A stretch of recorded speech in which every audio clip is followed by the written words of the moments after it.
بسم الله الرحمن الرحيم نحمده ونصلي على رسوله الكريم أما بعد قال الله تبارك وتعالى من عمل صالحا من ذكر أو أنثى وهو مؤمن فلنحيينه حياة طيبة صدق الله العظيم. قال النبي صلى الله عليه وسلم خيركم من تعلم القرآن وعلمه أو كما قال عليه الصلاة والسلام. السلام عليكم ورحمة الله وبركاته.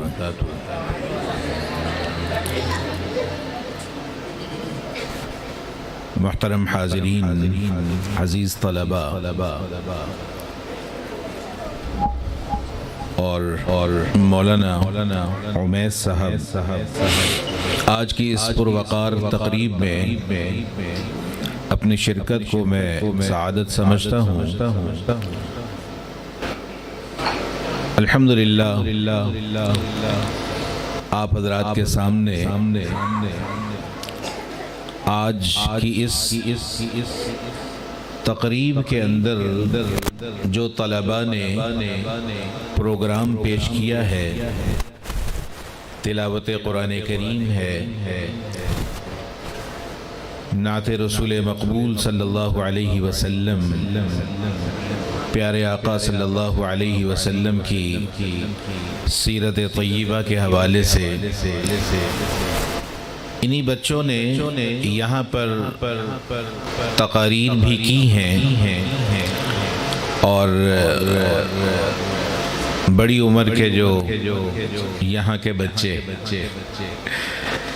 بالغ افراد نے آ کر یہاں پر جو اپنے تاثرات کا اظہار کیا ہے، تو مجھے آج سے 17 سال پہلے کا ایک منظر یاد آیا کہ جب میں بھی معلم تھا اور اسی طرح بڑی عمر کے طلباء کو بھی پڑھایا کرتا تھا.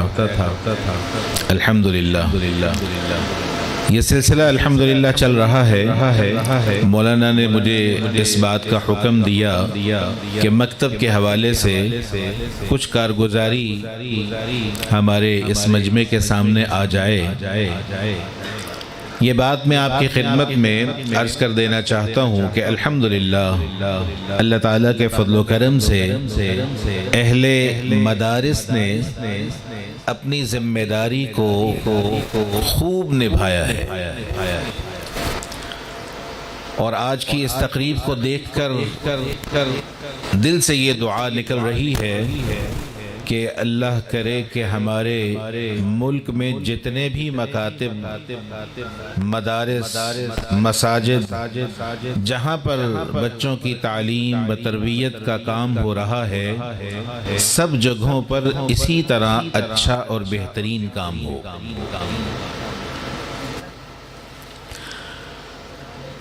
قرآن کریم کی ایک آیت میں نے آپ کے سامنے تلاوت کی جس میں اللہ تعالیٰ یہ فرما رہے ہیں کہ مومن مرد ہو یا مومن عورت ہو، اگر وہ نیکی کے راستے کو اختیار کرتا ہے تو اللہ رب العزت اس کو پاکیزہ زندگی عطا فرمائیں گے، اس کو حیات طیبہ عطا فرمائیں گے. اگر ہم دیکھیں، غور و فکر کریں تو ہم میں سے ہر شخص یہ چاہتا ہے کہ ہماری زندگی پرسکون ہو، راحت والی ہو، آرام والی ہو.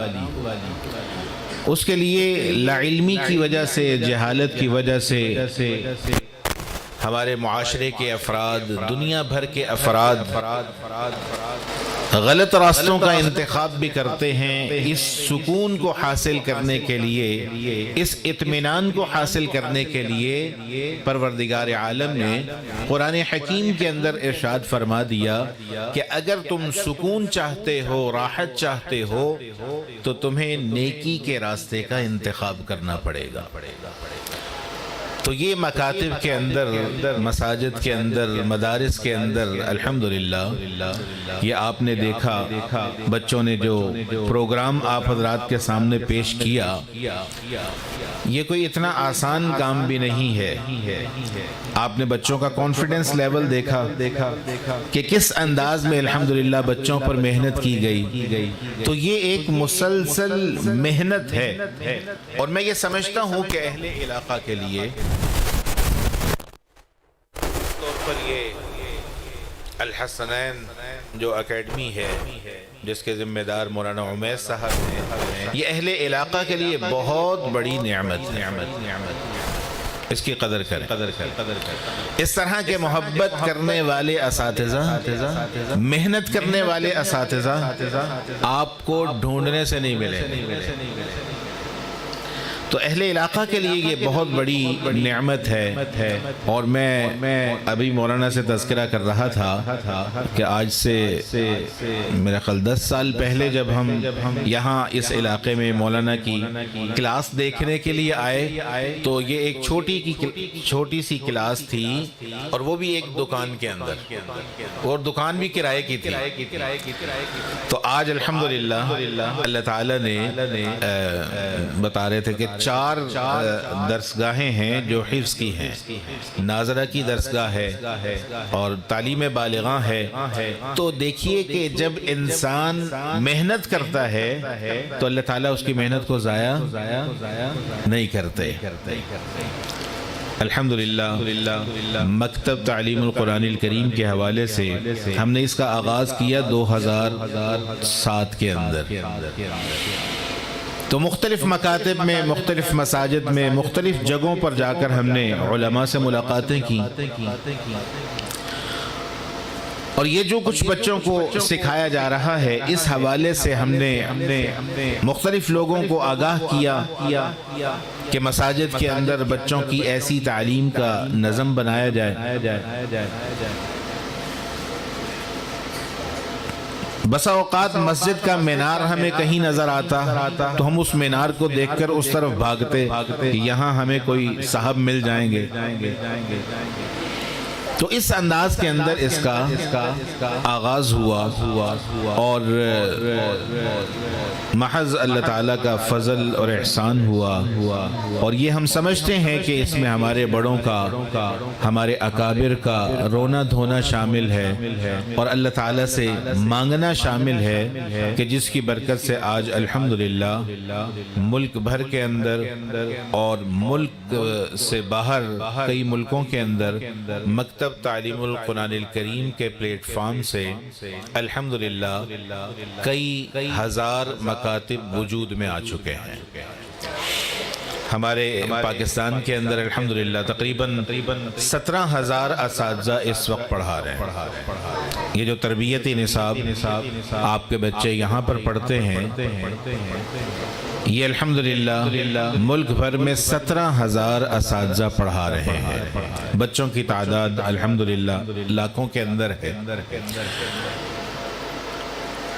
تو 17 سال پہلے اس چیز کا اندازہ نہیں تھا کہ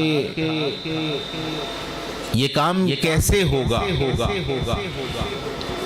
لیکن ہمارے بڑوں کی محنت اور ان کا رونا دھونا، تو 17 سال کے بعد اللہ تعالیٰ نے ہمیں اس کا کچھ منظر دکھایا۔ ابھی بھی الحمدللہ مختلف ملکوں سے بھی تقاضے آ رہے ہیں، الحمدللہ کوشش کی جا رہی ہے۔ حضرت شیخ الہند رحمۃ اللہ علیہ کا میں ایک قول آپ کی خدمت میں عرض کرنا چاہتا ہوں۔ حضرت شیخ الہند رحمۃ اللہ علیہ نے فرمایا کہ میں نے مالٹا کی جیل میں اس بات پر غور و فکر کیا کہ امت کے حالات اس قدر سنگین اور سخت ہوتے چلے جا رہے ہیں، تو اس کی کیا وجہ ہے؟ تو فرمایا کہ میں نے بڑا غور و فکر کیا، اور غور و فکر کرنے کے بعد میں اس نتیجے پر پہنچا کہ آج امت نے قرآن کو چھوڑ دیا، لفظاً بھی اور معنن بھی۔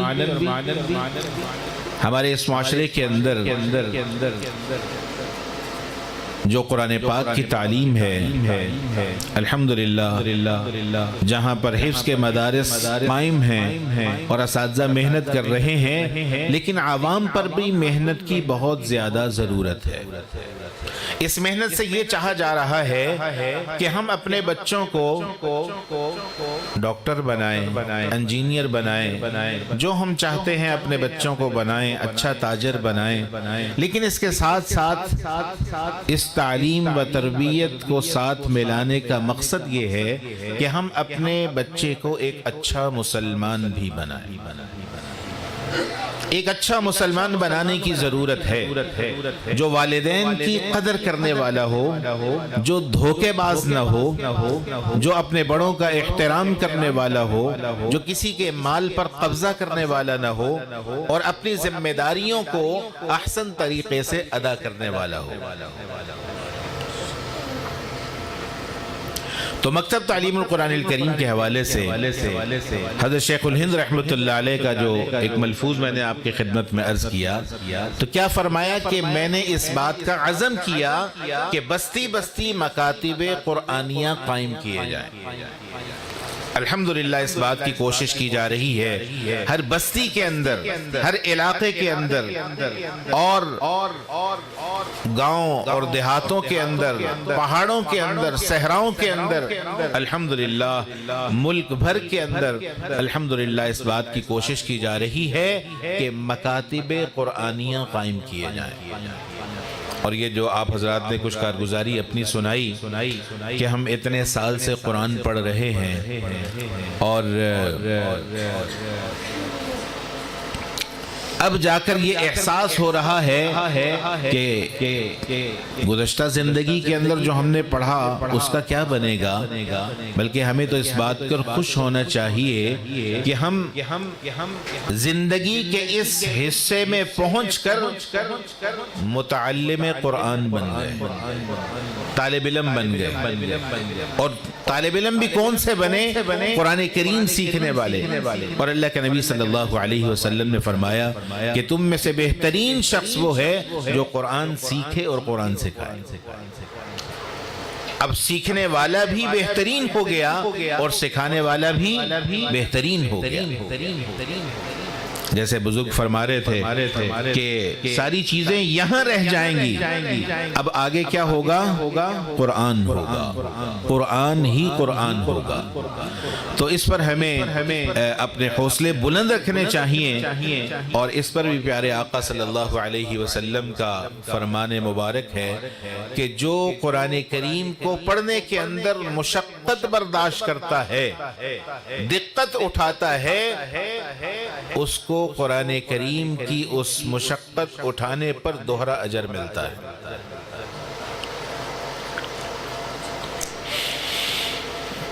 تو اب 10 نیکیاں نہیں، اب 20 نیکیاں، ایک حرف کے بدلے میں 10 نیکیاں نہیں، اب کتنی ملیں گی؟ 20 نیکیاں ملیں گی، کہ اللہ تعالیٰ نے اس کی مشقت کو اٹھانے کی برکت سے اس کے اجر کو بڑھا دیا۔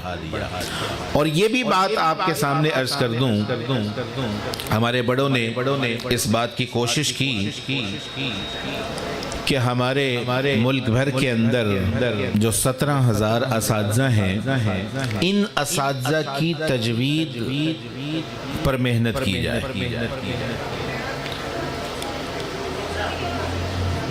اب ان 17,000 اساتذہ کو اوپر جو دیکھنے والے ہماری ٹیم کے افراد ہیں، ان کی تعداد بھی تقریباً 700 کے قریب ہے۔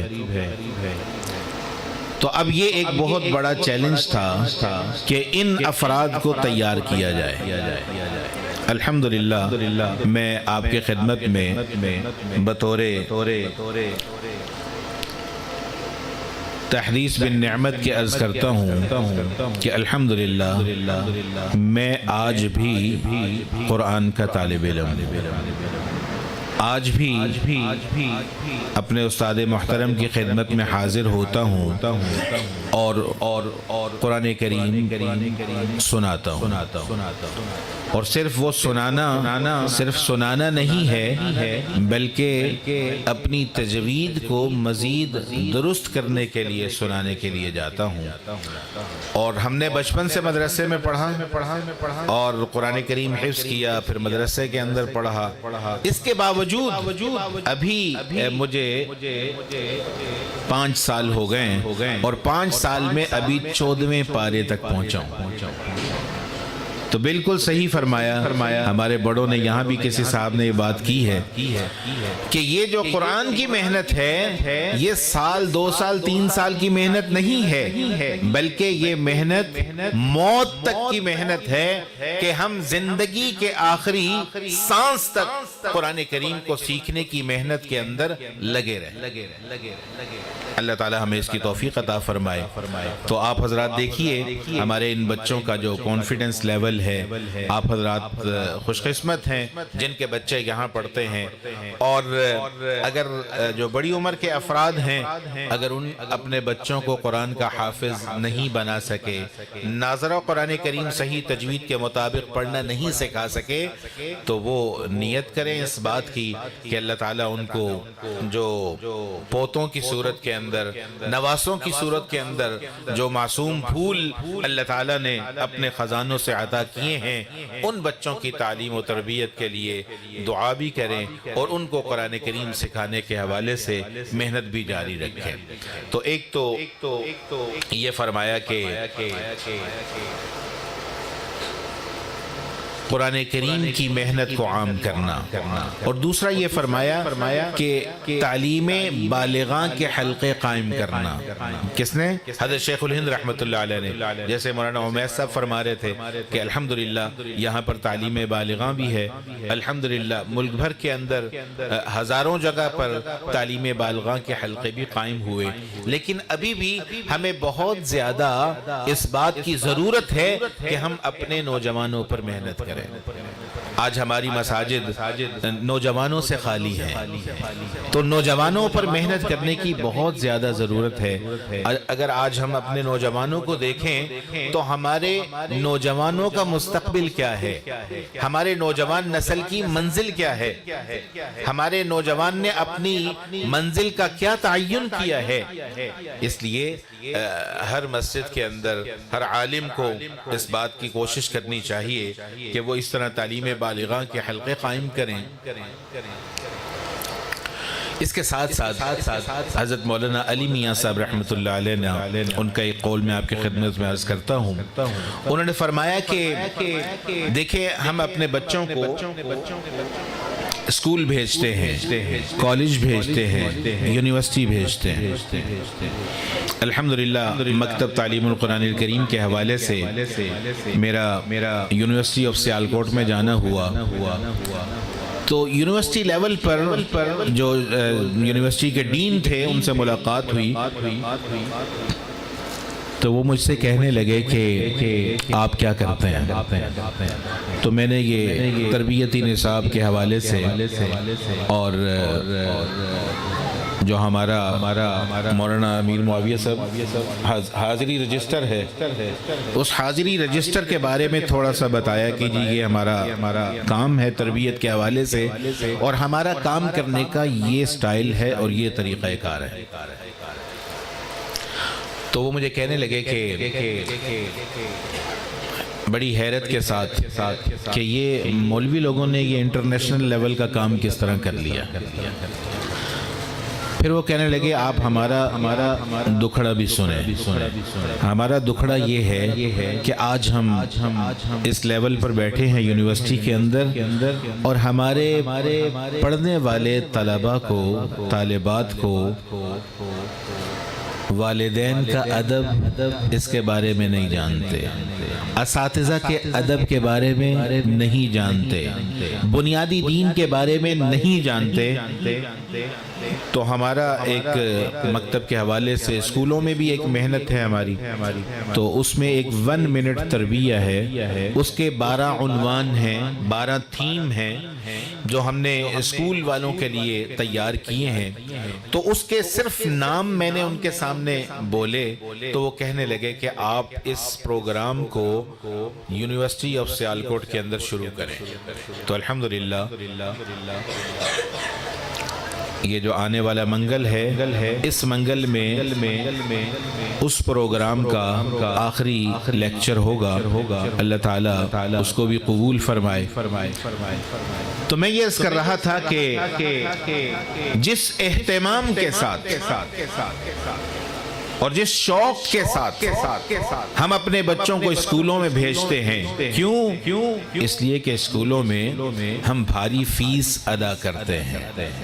پورے معاشرے کے اندر دیکھیں، بھاری فیس ادا کی جاتی ہے اور پھر اس کا اہتمام بھی کیا جاتا ہے کہ بچوں کو ہم اسکول سے چھٹی نہیں کرواتے۔ تو حضرت شیخ الہند رحمۃ اللہ علیہ نے فرمایا کہ جتنا اہتمام تم لوگ اپنے بچوں کو اسکول اور کالج کی تعلیم کے لیے کرتے ہو، اگر اتنا اہتمام تعلیم قرآن کے لیے نہیں کرتے تو یاد رکھو تم اپنے مذہب سے بغاوت کر رہے ہو۔ حضرت مولانا علی میاں صاحب رحمۃ اللہ علیہ نے کس سے فرمایا جی؟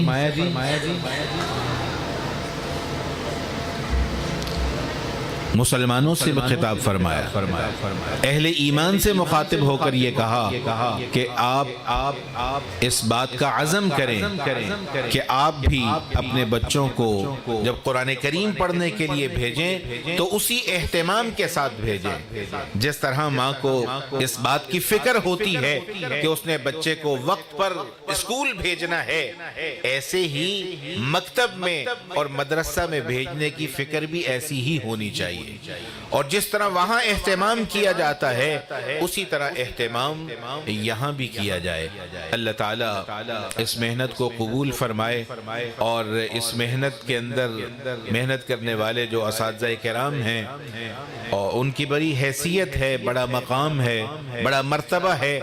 کسی بھی تعلیمی ادارے کو ایسے جان مارنے والے اساتذہ مل جائیں، محنت کرنے والے اساتذہ مل جائیں، یہ اس ادارے کے لیے بڑی خوش قسمتی کی بات ہوتی ہے۔ اہل علاقہ کے لیے بھی یہ بات ضروری ہے کہ اپنے اس مکتب کو، اس مدرسہ کو اللہ تعالیٰ کی بہت بڑی نعمت سمجھیں اور اس نعمت کی قدر کریں اور بھرپور اس سے فائدہ حاصل کریں۔ یقیناً یہاں پر اللہ تعالیٰ کی رحمتیں اور اللہ تعالیٰ کی طرف سے برکتیں نازل ہوتی ہیں، جہاں قرآن کریم کی تلاوت کی جاتی ہے، جہاں قرآن کریم سکھایا جاتا ہے، اور جہاں پر پیارے آقا صلی اللہ علیہ وسلم کی شریعت سکھائی جاتی ہے، دین سکھایا جاتا ہے، اور سکھایا بھی کیسے جاتا ہے؟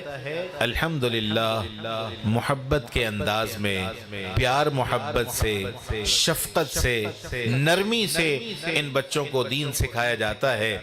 جیسے یہاں ایک بزرگ نے اپنی کارگزاری سنائی کہ ہم اس بات کا انتظار کرتے ہیں کہ دوبارہ پیر کب آئے گا۔ کیوں؟ کہ ہم اپنے کلاس کے اندر جائیں گے، اپنے استاد صاحب سے ملیں گے اور اپنے استاد صاحب سے سبق پڑھیں گے۔ تو ایسی محبت الحمدللہ مکتب تعلیم القرآن الکریم کے پلیٹ فارم پر ہمارے اساتذہ کو تیار کیا جا رہا ہے، اور اس نصاب کو پڑھانے کے لیے اساتذہ کی تربیت بھی کی جاتی ہے اور انہیں سکھایا بھی جاتا ہے، انہیں بتایا بھی جاتا ہے انہیں نبوی طریقہ تعلیم بھی بتایا جاتا ہے کہ پیارے آقا صلی اللہ علیہ وسلم صحابہ کو کیسے تعلیم دیتے تھے، اور پیارے آقا صلی اللہ علیہ وسلم کے صحابی حضرت انس رضی اللہ تعالیٰ عنہ فرماتے ہیں کہ میں بچہ تھا اور بچپن کی عمر میں حضور پاک صلی اللہ علیہ وسلم کی خدمت میں 10 سال تک رہا، تو پیارے آقا صلی اللہ علیہ وسلم نے کبھی بھی مجھے یہ نہیں فرمایا کہ انس یہ کام ایسا کیوں کیا، کیوں کا جملہ ہی نہیں تھا۔ تو الحمدللہ مکتب تعلیم القرآن الکریم کے پلیٹ فارم پر اساتذہ کرام کو یہ تربیت دی جا رہی ہے کہ پیار محبت سے، ایسی محبت دے کر بچوں کے اندر شوق پیدا کیا جائے کہ بچے خود کہیں ہم نے مکتب جانا ہے۔ جس شوق سے بچے اسکول جاتے ہیں اسی شوق سے الحمدللہ یہ فضا ملک بھر کے اندر قائم ہوئی ہے کہ الحمدللہ مکاتب کے اندر بچے آ رہے ہیں اور قرآن کریم ناظرہ بھی تجوید کے مطابق پڑھ رہے ہیں، اور الحمدللہ سینکڑوں جگہوں سے ایسی کارگزاریاں ہمارے سامنے آئیں کہ ایک ناظرہ کا مکتب شروع ہوا، اور جس کی ایک مثال یہ بھی ہمارے سامنے ہے کہ ناظرہ کا مکتب شروع ہوا، 1.5 گھنٹے کی کلاس شروع ہوئی، اور 1.5 گھنٹے کی کلاس پڑھاتے پڑھاتے انہی میں سے الحمدللہ کچھ بچے تیار ہوئے جنہوں نے حفظ قرآن کی نیت کی، اور جن کے والدین کو اللہ تعالیٰ نے یہ سعادت نصیب فرمائی اور انہوں نے اپنے بچوں کو قرآن کریم کا حافظ بنایا۔ الحمدللہ الحمدللہ اللہ تعالیٰ کا احسان اور فضل ہوا کہ اللہ تعالیٰ نے ملک بھر کے اندر ایسے مکاتب قائم کیے، اور ہمارے جو اساتذہ کرام جو محنت کر رہے ہیں آپ حضرات ان کے لیے دعا بھی فرماتے رہیں۔ اور یہ جتنا کچھ ہے، جو کچھ ہو رہا ہے، اس سب کا مقصد یہ ہے کہ ہم سب کی منزل کیا ہے کہ ہم اللہ رب العزت کو پالیں، اس دنیا کے اندر بھی کامیاب ہو جائیں اور آخرت کے اندر بھی کامیاب ہو جائیں۔ ہمیں اپنے اللہ سے محبت کا اظہار کرنا ہے۔ ہمارے بچوں کو جب ہم تعلیم دیں گے، تربیت دیں گے، تو انشاءاللہ یہ ہمارے بچوں کو ان کے دلوں کے اندر اللہ رب العزت کی محبت پیدا ہوگی، پیارے آقا صلی اللہ علیہ وسلم کی محبت پیدا ہوگی، شریعت کے احکام کی محبت پیدا ہوگی۔ اور یہ دیکھیے کہ یہ مسلسل محنت ہے، بار بار کہنا پڑے گا، بار بار کہنا پڑے گا۔ بسا اوقات ہم کبھی پریشان ہو جاتے ہیں اور پھر کہتے ہیں کہ دیکھو یہ بچہ کیسی حرکت کرتا ہے، پڑھتا مدرسے میں ہے، حافظ قرآن ہے، دیکھو کس طرح کی حرکتیں کر رہا ہے۔ دیکھیں کبھی آپ اس کو آزمائیے کہ گھر میں آپ بچوں کو کہیں کہ دسترخوان پر بیٹھ کر کے بیٹا ہاتھ دھو کے آؤ، تو بچے ہاتھ دھو کر آئیں گے، کھانے پر بیٹھیں گے آپ کے ساتھ۔ شام کو، اگلے دن، پھر تیسرے دن جب آپ دسترخوان پر بیٹھیں تو بچوں سے آپ پوچھیں بیٹا ہاتھ دھوئے ہیں، تو بچے کہتے ہیں نہیں، چلو دھو کے آؤ۔ پھر دوبارہ آپ کہیں تو یہ بار بار بچوں پر محنت کرنا پڑے گی۔ جس طرح اگر ہم یہ تو نقلی پھول ہیں، اصلی پھول یہ ہیں، اگر ہم پھول لینا چاہیں تو یہاں سے ہمیں پھول مل جائے گا، لیکن اگر ہم زمین سے پھول لینا چاہیں اور فوری طور پر لینا چاہیں تو فوری طور پر ہمیں زمین سے پھول نہیں ملے گا، وہاں پر محنت کرنی پڑے گی، زمین کو نرم کرنا پڑے گا، بیج لگانا پڑے گا، پھر پودا آئے گا، پھر اس کے اوپر پھول آئے گا، پھر وہ پھول ہمیں ملے گا۔ تو تعلیمی میدان کے اندر بھی والدین کو مایوس نہیں ہونا چاہیے اور مسلسل محنت کرتے رہنا چاہیے۔ انشاءاللہ یہ مسلسل محنت کرتے رہیں گے، مایوس نہیں ہوں گے، اور اولاد کے لیے اللہ تعالیٰ سے دعا مانگیں گے، اور اولاد کے لیے کی جانے والی دعائیں جو والدین کرتے ہیں، اساتذہ کرتے ہیں، اللہ تعالیٰ ان دعاؤں کو ضرور قبول فرماتے ہیں۔ اور ہمارے استاد محترم فرمانے لگے کہ میں آپ کی خدمت میں یہ بات عرض کروں کہ انسان زندگی کے اندر جتنی بھی دعائیں مانگتا ہے 70 سال کی عمر میں 80 سال کی عمر تک جتنی بھی اس نے دعائیں مانگی ہیں ایک دعا بھی اللہ تعالیٰ اس کی رد نہیں کرتے۔ اللہ تعالیٰ اس کو کچھ دنیا کے اندر عطا کرتے ہیں، کچھ آخرت کے اندر اللہ تعالیٰ اس کو عطا کریں گے۔ تو رمضان المبارک کا مبارک مہینہ بھی آ رہا ہے، تو آپ حضرات اعمال کا ارادہ بھی کریں، نیت بھی کریں اور تصحیح قرآن کا حلقہ ضرور لیں۔ ابھی تک جو یہاں پر افراد تشریف فرما ہیں، اگر ابھی تک انہوں نے اپنا قرآن کریم ٹھیک نہیں کیا تو وہ اس بات کی نیت کریں اور یہاں کی خدمات حاصل کریں اور اپنے قرآن کریم کو درست کریں۔ اس کے بہت فوائد ہمیں ملیں گے، ہمارے اوقات کی حفاظت ہوگی، گناہوں سے حفاظت ہو جائے گی اور قرآن کریم پڑھنے کے اندر دل لگے گا، اور جب دل لگے گا تو قرآن کریم کی تلاوت کرنا گویا ایسا ہے جیسے حق جل مجدہ کے ساتھ ہم کلام ہونا ہے۔ جب بندہ تلاوت قرآن کرتا ہے تو وہ اللہ سے کیا ہوتا ہے جی؟ ہم کلام ہوتا ہے۔ جب ہم اپنے دوستوں سے بات کرتے ہیں، اپنے گھر والوں سے بات کرتے ہیں، اپنے بچوں سے بات کرتے ہیں، اپنے کسی بہت پیارے دوست سے ہم بات کرتے ہیں اور اس بات کرنے میں ہمیں کیا آتا ہے؟ لطف آتا ہے، لذت آتی ہے اور اس میں ہم راحت محسوس کرتے ہیں۔ جب قرآن کریم کی تلاوت کا شوق پیدا ہو جائے گا تو پھر کیا ہوگا کہ پھر تلاوت قرآن ہی ہوگی۔ اور ہمارے اساتذہ اللہ تعالیٰ ان کی قبر کو نور سے بھر دے، ایک دن میں چلتے پھرتے 10 پاروں کی تلاوت فرما لیا کرتے تھے۔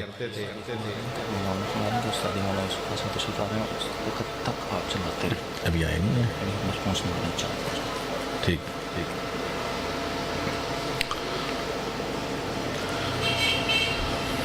کیا بات عرض کر رہا تھا میں؟ جی ہاں، تو وہ ہمارے استاد محترم اللہ تعالیٰ ان کی قبر کو نور سے بھر دے، چلتے پھرتے 10 پاروں کی تلاوت فرما لیا کرتے تھے۔ تو یہ سب کس لیے ہم کر رہے ہیں جی؟ محبت اللہ کے لیے۔ کس لیے کر رہے ہیں؟ اللہ تعالیٰ کی محبت کو حاصل کرنے کے لیے، اللہ تعالیٰ کی رضا کو حاصل کرنے کے لیے۔ ابھی ہمارے ہاں کچھ مہمان ساؤتھ افریقہ سے تشریف لائے، جنہوں نے ساؤتھ افریقہ سے نکل کر ساؤتھ امریکہ میں جا کر محنت کی، اور ان کے سامنے کچھ ایسے لوگ آئے۔ آپ حضرات میری بات توجہ سے سن رہے ہیں؟ کچھ ایسے افراد کہ جو عرب سے ہجرت کر کے برازیل وینزویلا کے علاقے کے اندر چلے گئے تھے، تو وہ مسلمان، لیکن آج وہ اپنے آپ کو مسلمان کہلوانے میں بھی عار محسوس کر رہے تھے اور دین کے بارے میں، مذہب کے بارے میں، قرآن کے بارے میں کسی بات کو نہیں جانتے۔ تو مولانا یونس صاحب ہیں، انہوں نے فرمایا کہ ہم نے وہاں جا کر علماء کو تیار کیا کہ اب تمہیں وہاں جا کر رہنا ہے، اپنی فیملیز کے ساتھ وہاں پر جانا ہے اور وہاں جا کر محنت کرنی ہے۔ تو انہوں نے ہمیں بتایا کہ ہم نے وہاں پر محنت کی اور یہ کتنا ضروری ہے کہ ان باتوں کو اپنے زبان سے نکالنا، بچوں سے کہلوانا، یہ کتنا ضروری ہے۔ دیکھیں جب ہم یہ کہتے ہیں، ایک بچہ جب یہ کہے گا کہ میرے اللہ نے، سبحان اللہ، میرے اللہ نے مجھے پانی دیا، اللہ کی تعریف بیان کر رہا ہے، اور میرے اللہ نے، جیسے بچہ کہتا ہے میری ماں، میرے بابا، میرے پاپا، تو اس کے اندر ایک محبت ہوتی ہے۔ تو یہ جملے بچپن سے بچوں کی زبان سے کہلوانا کہ بچپن سے ان کے دل کے اندر اللہ کی محبت پیوست ہو جائے۔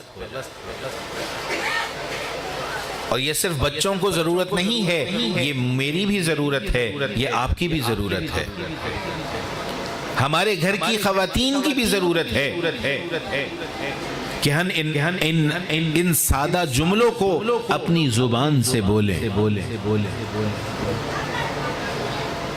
سننے کے اندر یہ جملے ہمیں بالکل سادہ لگیں گے. سبحان اللہ، میرے اللہ نے میرے بیٹے کو حافظ قرآن بنا دیا. جن کے بچے یہاں پڑھتے ہیں وہ یہ جملہ دہرا دیں، بلکہ سبھی دہرا دیں.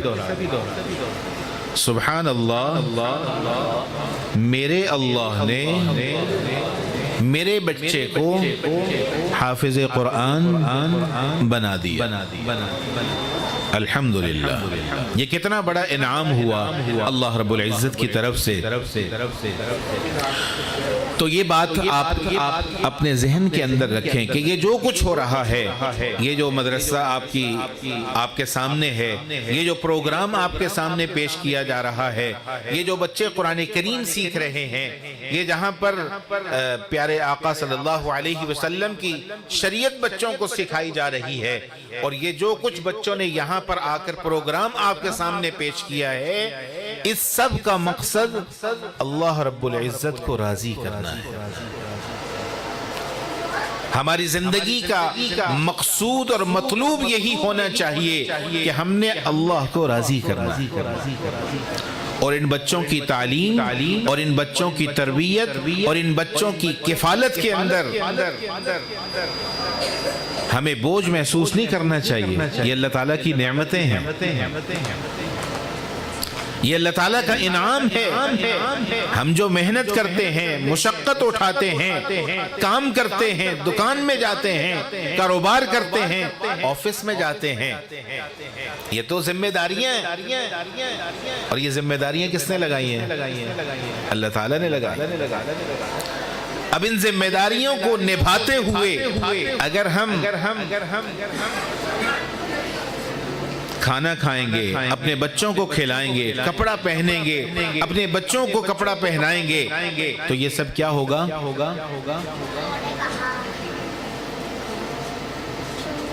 کیا ہوگا جی؟ یہ سب اللہ کے حکم کو پورا کرنا ہوگا. اور جب ہم اللہ تعالیٰ کے حکم کو پورا کریں گے تو کیا خیال ہے اللہ تعالیٰ راضی نہیں ہوں گے؟ اللہ تعالیٰ ہم سے راضی ہوں گے، اور اللہ تعالیٰ ہمیں عطا کرنا چاہتے ہیں، اللہ تعالیٰ ہمیں نوازنا چاہتے ہیں، اللہ تعالیٰ ہمیں معاف کرنا چاہتے ہیں. ہمارے مفتی حسن صاحب بانی جامعہ اشرفیہ رحمت اللہ علیہ فرمایا کرتے تھے کہ اللہ تعالیٰ نے انسان کی بخشش کے اتنے راستے بنائے ہیں جتنے ایک انسان کی زندگی کے سانس ہوتے ہیں. اگر چلتے چلتے پیر میں کانٹا چبھ جائے تو اس کانٹے کے چبھنے پر بھی نیکی ملتی ہے. آج کل سردی کا موسم ہے، اگر آپ کوئی بھی چیز اس جیب میں رکھ کر بھول گئے اور دوسری جیب میں تلاش کر رہے ہیں، اور یہاں پر آپ اس چیز کو نہیں پاتے، ایک دم دل گھبراتا ہے. اس گھبراہٹ پر بھی اللہ تعالیٰ نیکی عطا کرتا ہے. قربان جائے کہ اللہ تعالیٰ تو اپنے بندوں کو عطا کرنا چاہتے ہیں، نوازنا چاہتے ہیں. اور یہ جو بچے ہمارے تعلیم قرآن کے اندر لگے ہیں، قرآن سیکھ رہے ہیں، اور ناظرہ قرآن کریم کے بارے میں اللہ تعالیٰ نے فرمایا کہ جو والدین اپنے بچوں کو ناظرہ قرآن کریم پڑھاتے ہیں، اللہ تعالیٰ ان والدین کی مغفرت فرما دیتے ہیں. اور جو اپنے بچوں کو قرآن کا حافظ بنائے گا اور دین کا علم سکھائے گا، دنیا سے تو ہم نے چلے جانا ہے اور کوئی مال ہمارے ساتھ نہیں جائے گا. یہ اولاد کی تربیت ہے، یہ اولاد کی تعلیم ہے کہ یہ اولاد یہ ہمارے لیے صدقہ جاریہ ہو. اور فرمایا کہ دنیا سے جانے والا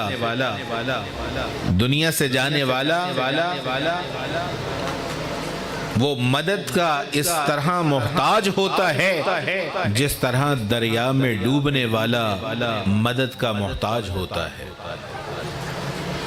اس لیے ہمیں ان بچوں پر جو ہم محنت کر رہے ہیں اس کا صلہ اللہ رب العزت کی طرف سے ملے گا، اور ہمیں اس بات کی بہت کوشش کرنی چاہیے کہ یہاں اس چار دیواری کے اندر تو بچوں کو ایک اچھا ماحول فراہم کیا جا رہا ہے۔ یقیناً یہ بہت اچھا ماحول ہے، نورانی ماحول ہے، اور یہ ماحول ہمارے گھروں میں نہیں ہوگا۔ جب یہ بچے تعلیم حاصل کر کے گھروں کو پہنچیں تو اب گھروں میں ان بچوں کی حفاظت کرنا یہ آپ کی ذمہ داری ہے۔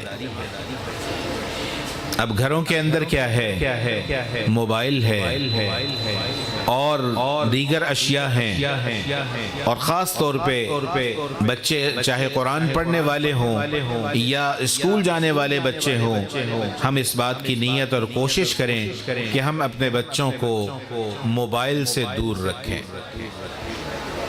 کون کون نیت کرتا ہے جی؟ سب نیت کرتے ہیں۔ اب اس کے لیے آپ کو کرنا کیا ہے؟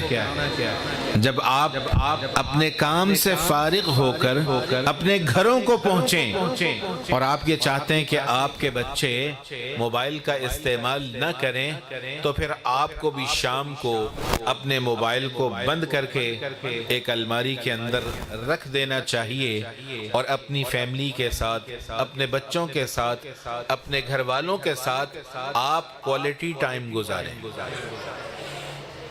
صحیح کہہ رہا ہوں یا نہیں کہہ رہا؟ آج اس موبائل کی وجہ سے کتنے فسادات ہو رہے ہیں، اور ہمارے گھروں کا جو نظام زندگی ہے وہ کتنا بکھر رہا ہے۔ اس بکھرتے ہوئے نظام کو بچانے کے لیے ہمیں اپنے آپ کو موبائل کے استعمال کو کم کرنا پڑے گا۔ ضرورت کے موقع کی چیز کو ہم دیکھ لیں۔ کچھ میسیجز ہیں، کچھ پیغامات ہیں، لیکن جب آپ بھی گھر میں پہنچ کر آرام سے بیٹھ کر موبائل دیکھیں گے تو پھر بچوں سے یہ امید نہ کریں کہ بچے موبائل نہیں دیکھیں۔ بچوں نے آپ کو فالو کرنا ہے، آپ کو دیکھنا ہے۔ تو میں یہ عرض کر رہا تھا کہ یہاں مکاتب کے اندر جو ماحول دیا جا رہا ہے بچوں کی تعلیم اور بچوں کی تربیت، اور انہیں قرآن کریم سکھایا جا رہا ہے، اس دن بھر یہاں بیٹھ کر قرآن پڑھیں گے، تربیت کی بات سیکھیں گے، اور خدا نخواستہ گھر میں جا کر موبائل دیکھیں گے تو اس نحوست کی وجہ سے کتنا نقصان ہو جائے گا۔ وہ ساری برکات، وہ سارے انوارات، ان تمام انوارات اور برکات سے پھر بچہ کیا ہوگا؟ محروم ہو جائے گا۔ اس لیے ہم اس بات کی نیت کریں اور عزم کریں کہ ہماری زندگی کا مقصد کیا ہے؟ ہماری زندگی کا مقصد اللہ رب العزت کی رضا ہے۔ اللہ کو راضی کرنے کے لیے ہم بچوں کو قرآن کریم پڑھا رہے ہیں، ہم بچوں کو قرآن کا حافظ بنا رہے ہیں، اور ہم بچوں کو دین کا بنیادی علم سکھا رہے ہیں۔ ہمارا مقصود اور ہماری منزل اللہ رب العزت کی ذات ہے۔ ہم نے اللہ کو راضی کرنا ہے، ہم نے دنیا کو نہیں دکھانا، دنیا سے ہم کوئی نفع حاصل نہیں کرنا چاہتے، ہم کوئی اپنے واہ واہ نہیں کروانا چاہتے، ہم تو یہ چاہتے ہیں کہ اللہ رب العزت راضی ہو جائیں، اور ہمارے اس عمل کو اللہ تعالی ہماری اس دنیا کے لیے بھی، جیسا کہ فرمایا کہ تم دنیا کے اندر راحت چاہتے ہو، سکون چاہتے ہو، آرام چاہتے ہو، تو تمہیں نیکی کے راستے کا انتخاب کرنا پڑے گا، اور جب تم نے نیکی کے راستے کا انتخاب کیا تو اللہ تعالیٰ تمہیں دنیا کے اندر بھی راحت عطا فرمائے گا، اور مرنے کے بعد کی جو زندگی ہے اس زندگی کے اندر بھی اللہ تعالیٰ تمہیں کامیاب کرے گا، اور وہ نعمتیں اللہ رب العزت تمہیں عطا کریں گے جن کا تم تصور بھی نہیں کر سکتے۔ تو اس کے لیے میں بھی نیت کرتا ہوں، آپ حضرات بھی نیت فرمائیں، اور رمضان المبارک بھی آ رہا ہے، اور الحمدللہ اللہ تعالیٰ اس میں قلوب کو نرم بھی فرماتے ہیں۔ ہم خود بھی اس بات کی پابندی کریں، اپنے گھر کی خواتین کو بھی اس بات کی دعوت دیں، اور وہ دعوت بھی محبت سے ہو، فضائل سنا کر ہو، اور اپنے نوجوان بچوں کو بھی بڑی محبت سے لینا ہوگا۔ بچوں کو تو چلیں ہم کسی طرح کسی درجے میں لے لیں گے، جو ہمارے بچے جوان ہو چکے ہیں، 20-22 سال کی عمر کو پہنچ چکے ہیں، ان بچوں کو بڑی حکمت سے، محبت سے، شفقت سے، نرمی سے اپنے ساتھ مسجد میں لے کر آنا، اور اعمال کے اندر ان کو جوڑنا۔ اگر آپ ان کے ساتھ سخت رویہ اختیار کریں گے اور ان کو ڈانٹیں گے تو اس عمر میں پہنچ کر اس کا نقصان بھی ہو سکتا ہے۔ اس لیے جو میں نے عرض کیا کہ اپنے گھر والوں کے ساتھ ہم کوالٹی ٹائم گزاریں، موبائل کو پیچھے چھوڑ کر، انشاءاللہ ایسی محبت اور الفت قائم ہو جائے، پھر جب ہم جیسے آذان ہو تو مرد مسجدوں کی طرف آ جائیں اور خواتین گھروں کے اندر مصلی بچھا کر اللہ کی عبادت کے اندر مشغول ہو جائیں، اور ہم تلاوت قرآن کے اندر مشغول ہو جائیں، اور اللہ تعالیٰ کی رحمتوں اور برکتوں کو اللہ تعالیٰ ہم سب کو سمیٹنے کی توفیق نصیب فرما دے۔ الحمدللہ جو میں نے کارگزاریاں آپ کی خدمت میں عرض کی ہیں، ہمارے استاد محترم تشریف لا چکے ہیں، اور انہی کا سبق پڑھایا ہوا آگے منتقل کیا جا رہا ہے۔ اللہ تعالیٰ سب باتوں کو قبول فرمائے۔ استاد محترم کی آمد پر ہم استاد محترم کو خوش آمدید کہتے ہیں۔ انشاءاللہ اب ہم استاد محترم کی کچھ نصیحتوں کو سنیں گے۔